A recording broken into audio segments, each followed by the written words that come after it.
morning. It is Wednesday morning. We are getting closer and closer to Christmas. I don't know if you guys have shopped. I have not at all. You are on the ASMM Digital Small Business Connections podcast, and we are a podcast for entrepreneurs by entrepreneurs. The idea is I want to bring on other entrepreneurs to talk to you about what they've learned, what they do, and how you can put things to work in your business today. That's my whole goal. It's the whole purpose of why we do this. The other purpose, quite honestly, is to help small businesses get in front of other businesses. So today we have a coach. He's going to come on. He's going to talk to you a little bit about confidence. And if you need his services, you can call him. It's not a sales show. It's not an advertisement. That's not what we're doing. But what we are doing is trying to give you something to think about and put to work in your life because we're busy. It would be so much better if life always had these little life hacks, these little things you could learn from somebody else. That's what we're doing. So we're streaming live. That means you can ask questions on the video portion of this. You can ask questions, leave them in the comments, and we'll see them. We can pull them up on the screen if you want us to. We can't pull you personally up on the screen, but it's also a really good time to shamelessly plug your business. So when you ask your question, tell us what business you run. And that way people can come back and find you later. I want to introduce you today. We're on episode 101, by the way. That's 101 episodes since March. That's pretty exciting on our part. We're really excited over here. All right, we've got Alex Ray. He's a coach. Hi, Alex. How are you? Hi, I'm doing great. Thank you. Thanks for So having you me were in. one of my most favorite talks in the past couple of weeks. We had Oh, a one-to-one, and we did it by I was walking. yep. I called you and said, "Can I walk and talk to you at the same time?" So Of it, it course. it was great. And you've got that background in fitness as well. So Me too. talk a little bit about what you do and what a little bit about your background as well, because I think it's important for people to get kind of the whole picture. Sure, absolutely. So I work with people who want to become more confident. I help people work on overcoming insecurity, all types of insecurity, like people pleasing, fear of failure, etc. And I help you triple your confidence in 3 months. That's my guarantee to you. I my background used to be in fitness coaching, and before that, I did technology, and before that, I was a photographer. So I have done quite a few different things. But most recently, like in coaching, it was fitness, which I started in 2017, which always was meant to be sort of a way to start up coaching. I knew I always wanted to go into life coaching and helping people with more areas of their life than just fitness. And so Right. this was the year that we made the transition. Well, so it's funny that you say that because I think when you talk about coaching and as far as fitness coaching, is truthfully, there's a lot more to that. You can't be fit and healthy without putting a lot of thought into the choices you make in life. Yeah, Yeah, so it makes total absolutely. sense that this is what this is where you would go. And as you're talking about this, it occurs to me, I should do a whole episode where we have a panel of people that talk about those transitions through life. What Oh, have you yeah. done that led you to where you are? So, yeah. So we're going to talk about self-confidence. And there's a reason, so you and I were connected for a number of reasons, but the biggest Hmm. reason was because we're both really into suicide prevention, into mental Yep. health. That's a huge part of our lives. And self-confidence plays a huge part in that, in your Hmm. mental health. So can you talk a little bit about that, why it's so important that we have the self-confidence? Yeah. Well, I think it's self confidence and self worth, both of them. And self confidence is more the feeling that we get when we understand that our worth is inherent. So I truly believe to my core now. I did not used to believe this, which is what led me to rock bottom 3 years ago. But I truly believe that all humans have inherent value, 100%. And we can't do anything to increase it or decrease it. And because of that, when we don't have the pressure for earning our value through something external, we can start showing up in a way that's truly confident and truly, or I'm sorry, truly authentic, which then builds our confidence. Confidence is, Right. or lack of confidence comes from a fear around being our authentic selves. Yeah, I love that. It's actually funny. I was just thinking today, thinking about my year, thinking about where we're going next year, and realizing that if we're not careful, it's so easy to forget our self-worth. It's so easy to forget the things that we have done, the accomplishments that we've made, all of the things that make us who we are, and that it matters to anybody. So I Hmm. think it's important as we're ending the year to look back and say, so how did we do this year? How did I do? And what were I don't just look back and think of the things, oh, well, I said this thing or I did that thing and that's embarrassing or that's horrible or whatever it is.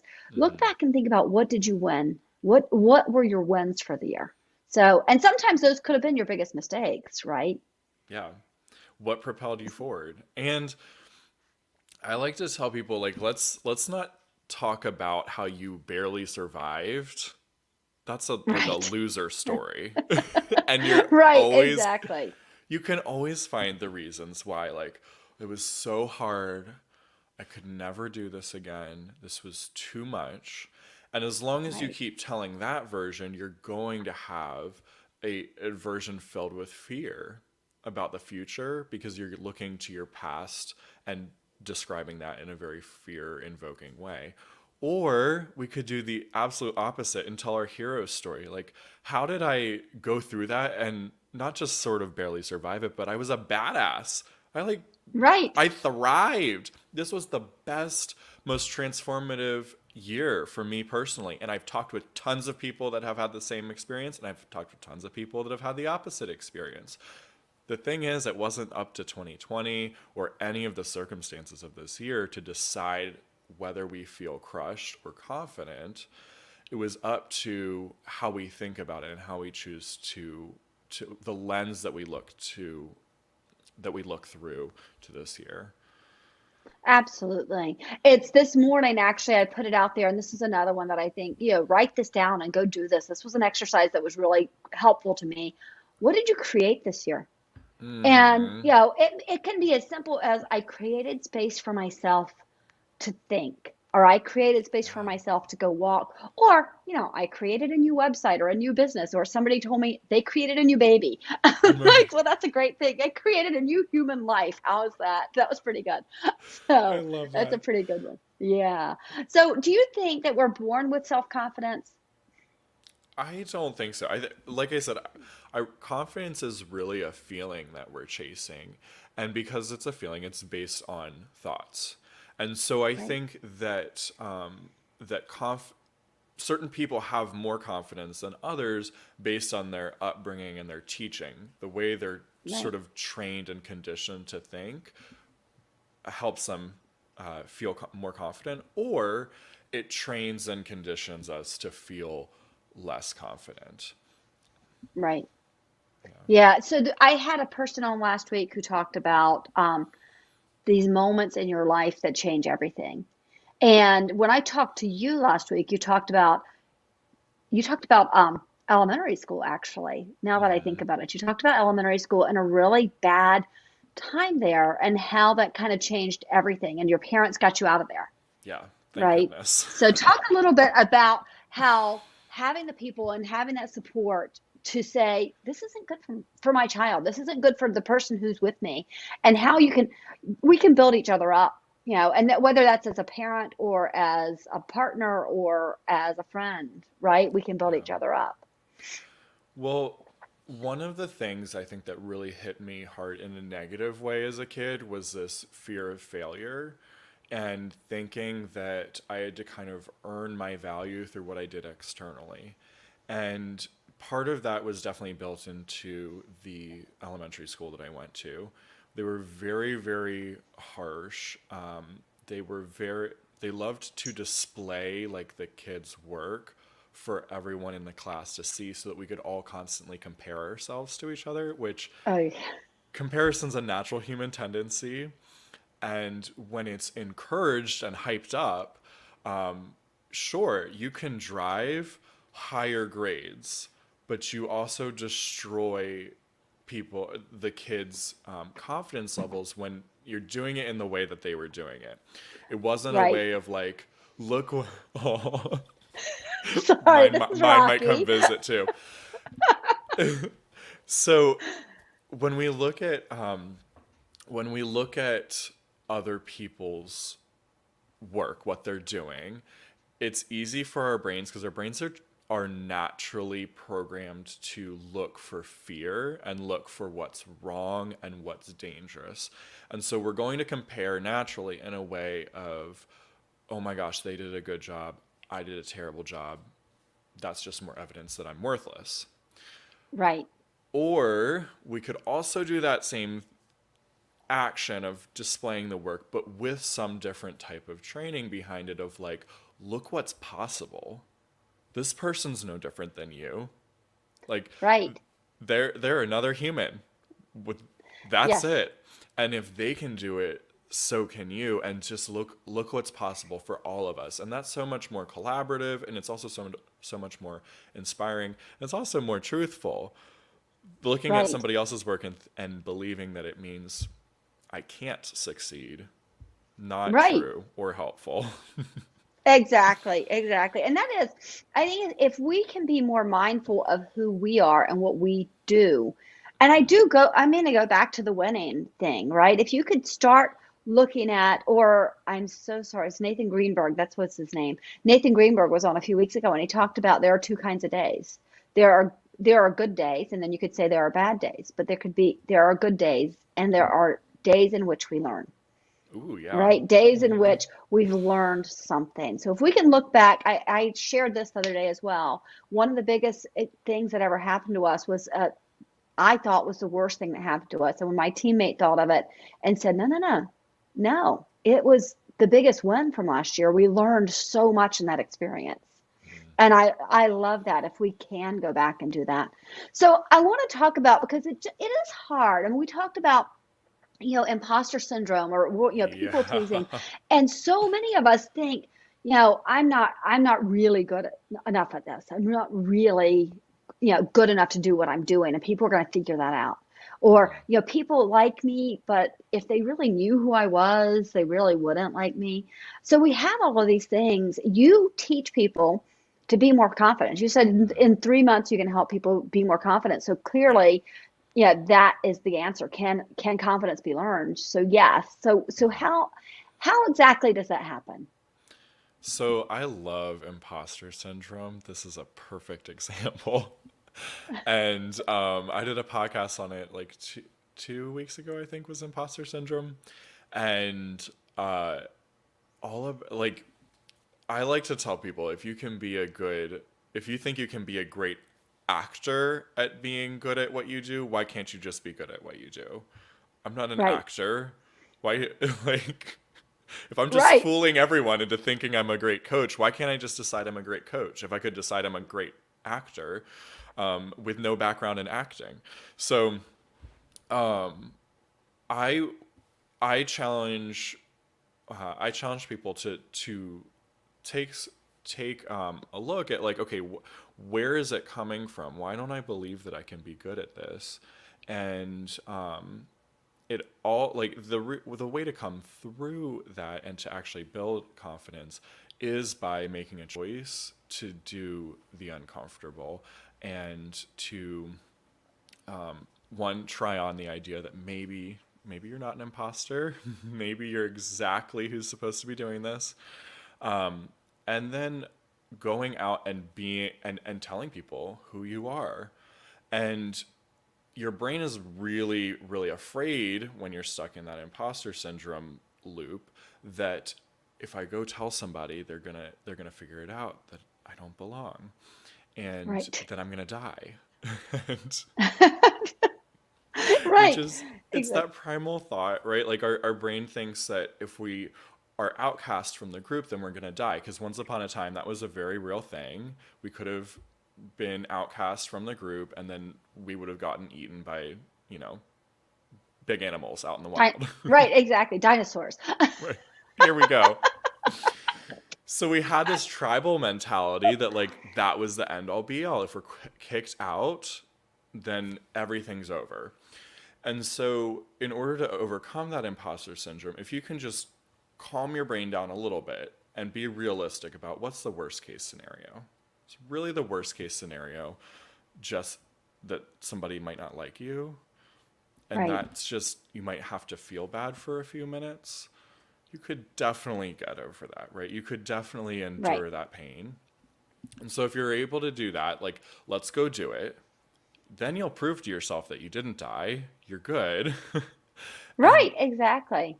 and then you can have your first like great piece of evidence to show your brain, look, I said it and no one came after me. I could do this. And Right. over time, continually showing up in a brave way builds confidence. Having fear, letting it be there, but choosing to be authentic anyway builds the confidence, which then makes it easier to be authentic next time. And you start snowballing it in a positive direction there. Right. So one of the things you just said that you tell people, right? I think we're so afraid of that because we don't realize how great people are. And I hear it and it makes me want to cringe when people say, "Oh, I hate people."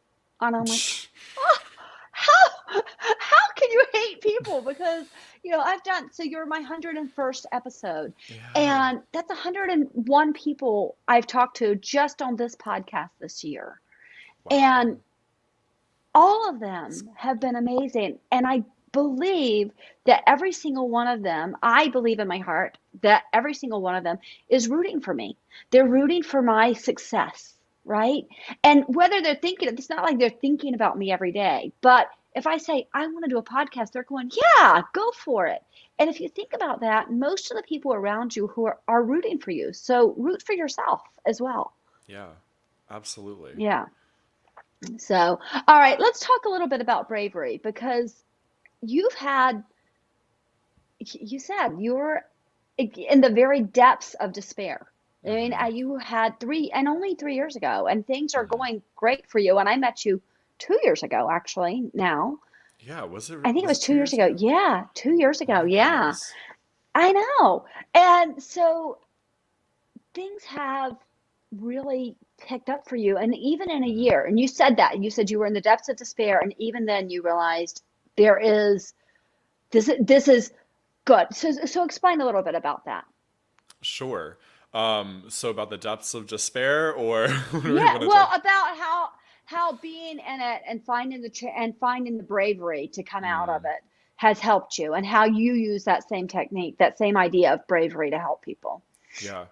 Okay, so in 2017, like I hit my mental health rock bottom and I tried to end my life. I was thankfully unsuccessful and ended up getting the help I needed in the hospital and then with a lot of intensive therapy afterwards.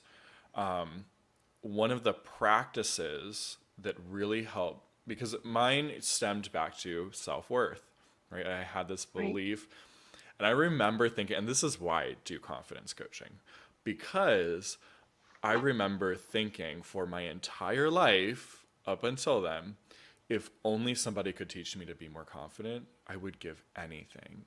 Where do I find the confidence cure, the confident button? And I kept thinking it was something outside of me that I had to go find instead of understanding it the way that I understand it now, that it really stems back to self worth and then proving it over and over to myself through brave acts. And so after doing a lot of intensive therapy for that first month or so, I started also looking for additional sources to help. And I came across somebody that had a TED talk and did this practice where he kind of dared himself to go do things that he thought he would get rejected from. And I think there's a name for it now, like rejection therapy. Okay. It's not like actual official therapy or anything, but it's sort of a self practice of going out and purposely trying to face rejection so that we can get over the fear of Right. rejection. And I was like, well, that's interesting. So I started doing it. And even to the point that when I had decided that I was going to leave the company that I worked for and go into fitness coaching full time, Hmm. I had a raise, or I had an annual review that was coming up.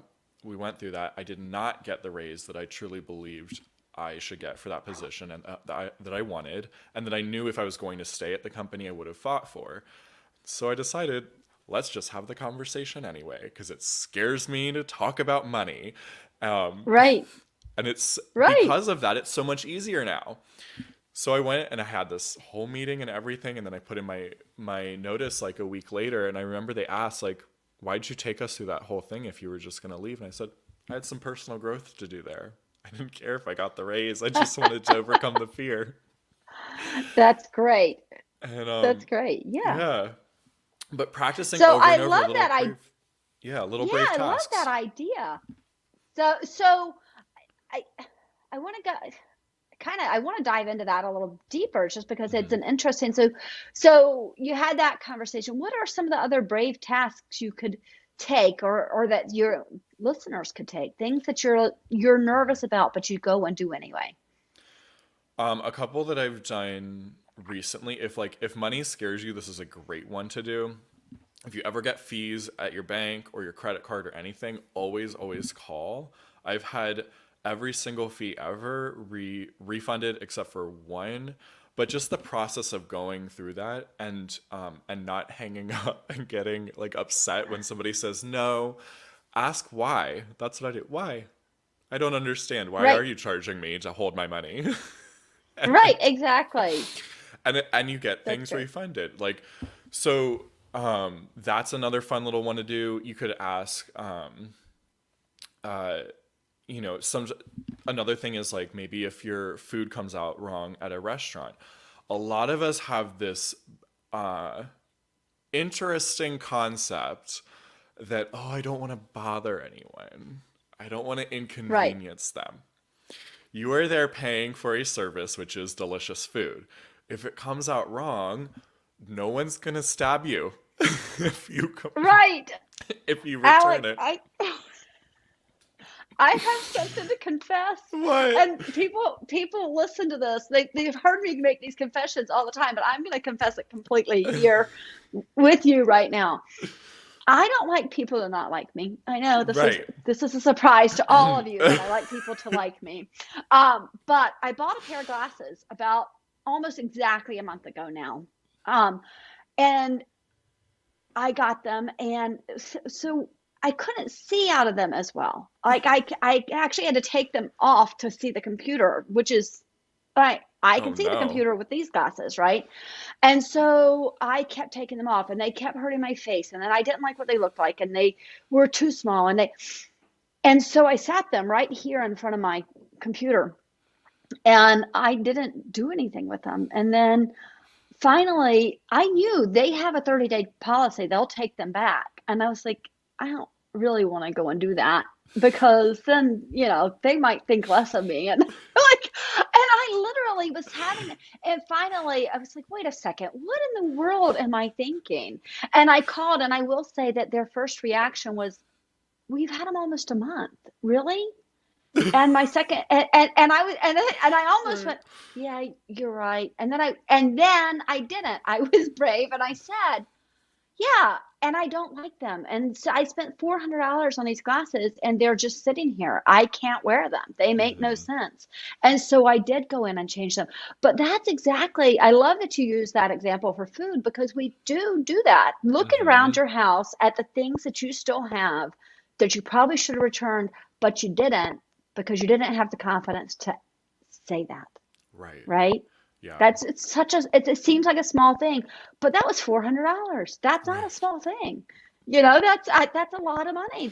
Right. So It yeah, was so I love that you you were gonna pay $400 for someone you never will see ever again in your life to like you. exactly, Right. exactly. So, and then I want to talk about this on another level, and you can correct me if I'm wrong because I know that you work in the LGBT Hmm. community. That's where your love is. That's where you really want to Absolutely. help that community, right? And it occurs to me that, coming out has to be the ultimate step of bravery, right? Hmm. Because you're sitting here, you don't do it, and part of that is because of being afraid that people won't accept you. Yeah. But you are who you are. Hmm. right? And people should love you because you're worth more than, whatever it is that would stop them from loving you because of, whether you're gay or you're Hmm. trans or whatever you are. So, talk a little bit, if you don't mind, talk a little bit about why it's so important in that community and in particular to have that confidence and that sense of self-worth. Yeah. Well, it the low self-esteem and low self-worth is really, really prevalent in our community. And I believe it is because of, again, it comes back to our primal human fears of being rejected. And we're deeply, deeply afraid that if I am rejected, if I'm outcast, if people don't like me, then not only is that just going to be sort of uncomfortable, like literally it feels in our body like life and death. And then we Right. have an anxiety response, which anxiety is just really like it's just sped up fear. It's just fear like on crack. It is. Right. And it's just there to help emphasize fear to your brain to keep you afraid, to keep you alive. Because, again, if we go back to dinosaurs, if Right. if we just took fear like, yeah, whatever, we were going to get eaten. And Right. that's not really the case anymore. None of us really has impending death uh, in the way that we used to have it. Um, and so the world really is a way, way, way safer place now. And our brain comes up with new things to fixate on and look for fear in. Right. And so the reason that it's very difficult for our community is because again, the thing that we're exposing when we come out isn't just a preference. Like, I like chocolate, and my friend who hates Right. chocolate is not going to be annoyed that I like chocolate, right? Right. This is like, here's who I am. Here's part of me that in many of, like in my case, and I think many others, we spent years trying to change and hoping Right. and praying that anything would change. Like, I used to cry myself to sleep, praying, like, God, please get rid of this. Please, please, please. You can give me anything else, anything in the world. I guess I have to have something wrong with me, anything.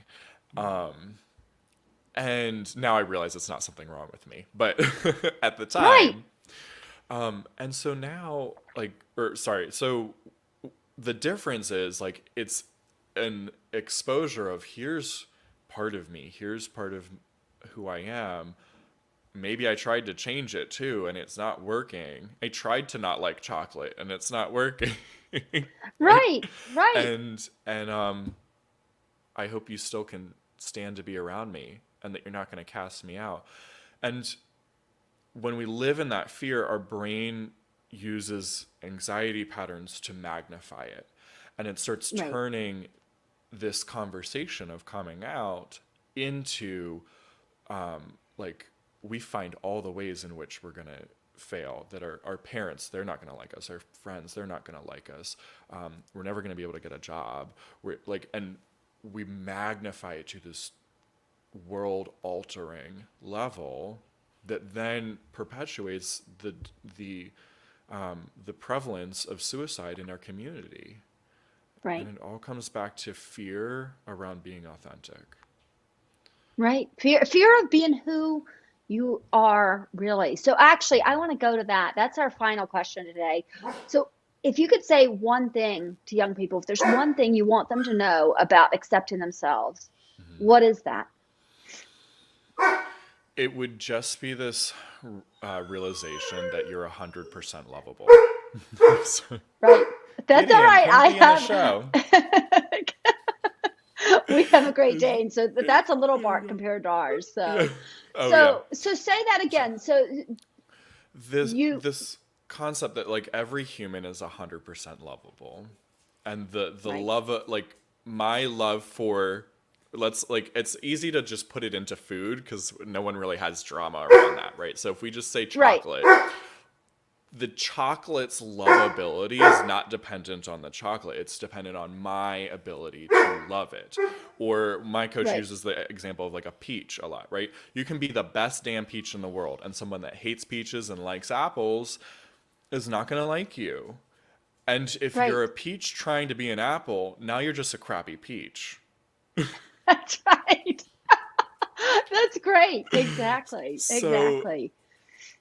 being who you are fully, and being that amazing, juicy, flavorful peach, yeah, you're going to turn people off. That's okay. Right. Like, we're not meant to have every single person in the world like us, and that's okay. Right. Be 100% yourself, because then you have the most important relationship is healed. You get to like who you are the most.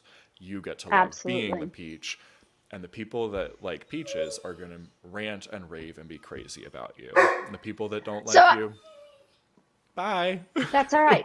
Exactly. What I love about what you just said is it reminds me of the you see the shirts, the mom hugs shirts, right? Yeah. And I my child is lucky. I know my child is lucky that he got a family who was completely accepting of him and adores everything about him and Yeah. every single piece of him we just adore, right? And I do know there are people out there whose families don't do that. And so I love that there are those moms that step up and say, you know what? If you're one of the kids whose parents didn't accept them, come here. I've got you.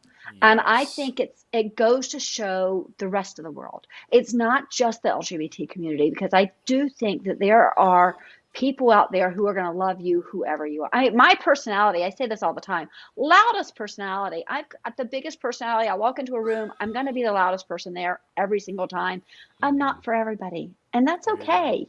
Yeah. It's okay. So I think we all have that. It is in the LGBT community. Unfortunately, it's bigger because there have been so many people who have been horrible over the years. But I do think that part's getting better, and I do hope people do see that love and at least remember that mom hug thing all the time. There's always Yeah. a person out there. There's always a mom who's going to hug you, whatever it is that is going on with you. Yeah. So. Yeah. Absolutely. So I love that. I love the 100% lovable. I think that's perfect. So, all right, Alex, how do people find you? Because I know they can find you on your website, Yep. which is coachalexray.com, but you're also pretty active on social media. Yes. So, So Facebook and Instagram. I'm mostly active on Instagram. Both of those are also okay. Coach Alex Ray. So keep it Okay. easy. Same name across Awesome. every platform. That Yeah. sounds great. And you have a podcast. Tell us about the podcast real quick before you go. I do. My podcast is called Becoming Brave, and it's all about like every week is a different topic and how to use bravery in order to overcome that insecurity or fear. And so that comes out every Thursday. You can find it on every platform imaginable. Just search for Becoming Brave. I love that. And becoming brave is such a big thing. But now I'm going to think about that. What are the little acts I should be doing? You stay right here. I'll be right back to you. Okay. All right.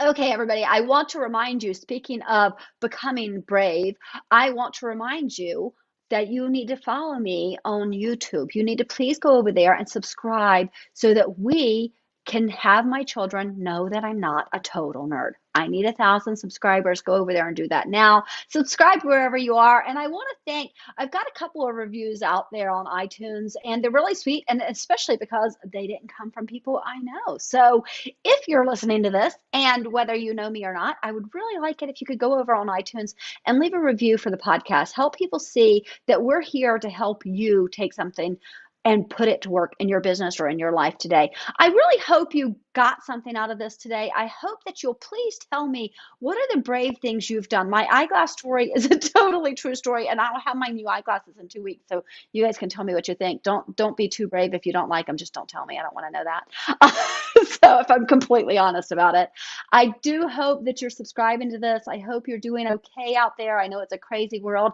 Do think about some of the things we talked about today, about being brave, about being who you are, understanding that you're lovable, and do go back and look at what you've created this year. What have been your wins? What have been the positives in your year? We have a couple of I love this. Brian Loebig's 100% lovable, and it is absolutely true. And he did subscribe on YouTube, so I do appreciate that. I hope you guys are doing well. There you are, Alex. Let me come back to you. I muted you for just a minute. No problem. It's perfect because Gideon's been barking. Oh, poor little Gideon. He'll be happy when you're off of here. So thank you so much for coming on. Stick around for a minute because I want to talk to you. But everybody Will else, do. oh, I didn't tell you guys. Next week I have Monday. Melanie Gow is going to be here talking about storytelling. So do come back and watch that. That's going to be a great show. Talk to you later. Bye bye.